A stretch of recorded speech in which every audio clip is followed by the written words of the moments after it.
Üün Hristos'un kurçasından.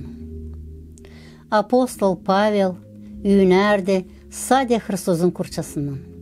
Zara kurça var Allah'ın sevgili, sahibi Isus'un kuvveti. Yok başka laf bu yerde, hani kaldırsın Allah'ın sevgilini öyle yukarı, nece bu laf kurça.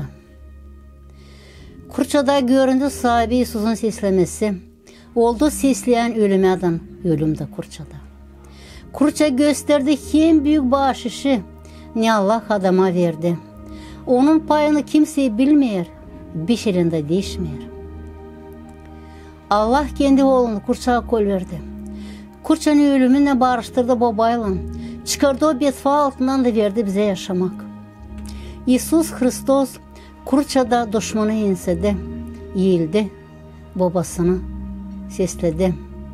Biz açın eğiliriz, sadece o zaman Allah'ın istediğini tamamlarız. İsus Hristos kurçada ölümü ensedi. Zara kurça var Allah'ın kuvveti. Orada Allah'ın sevgiliği göründü. Orada ölümü düşmanı ensedi. Orada İsus Hristos yolun kafasını ezdi. Yendi gene raya geri yol açtı.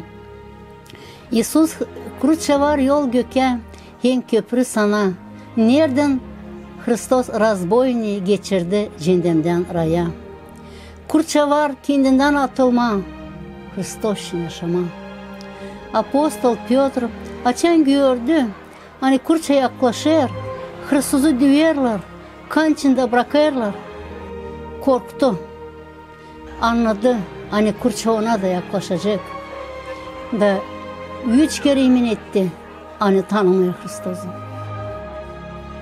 Ama Hristos ondan sevgili bakışını almadı. Hristos açan Piotr'a baktı.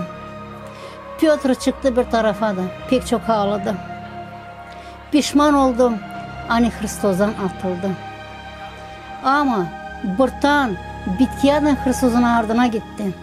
Kendi yaşamasını Hristos'un adı için ölüme verdi. Ama nasıl güç? Çoğu büyün değişti. Çoğu unuttular Hristos'un zeytlerini, o kan akıtmalarını. Nerede Hristos kendinden atıldı, bize kurtulmak verdi. Hristos büyün çok, kiliseye bakır, ağlar, görür, nece çoğu kurçadan kaçma savaşır. Çoğu paranın ardına kaçır, şalverli sayar ariflik, tamaklı becermek, hoduluktan da hiç eğilmemek.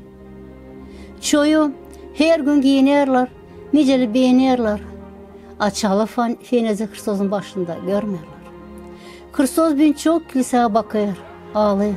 Görünce çoğu kurçadan kaçma savaşır. Fıkara olanlar sayılmıyorlar. Kurçayı taşıyanları tanımıyorlar. Sadece kendin içinde yaşarlar. Da çok kiliselere Hristos bakır, ağlar.